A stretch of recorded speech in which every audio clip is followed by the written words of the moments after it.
আজরাইল রে, জান কবজ করে এত কষ্ট আগে জানতাম না। আজরাইল, আমাকে একটু আসানের সাথে তুমি জান কবজ করো।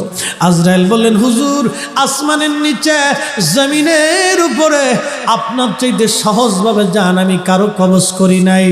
আল্লাহ আমার উপরে করা নির্দেশ, আমার হাবিবের জান কবজ হবে সবচেয়ে বড় আসানে। হুজুর, আমি যদি আপনাকে আসানে জান কবজ না করি, নবী গো, আল্লাহর লানতে আমি ধ্বংস হয়ে যাব।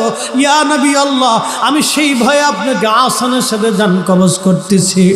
হুজুর গো, আপনি নবীর আগে এবং পরে এত আসানে কারো জান কবজ হয় নাই, হবে না। আল্লাহর নবী ডেকে বলে, আজরাইল, জান কবজ এত কঠিন, এত কঠিন, আমার কাছে কষ্ট হয়।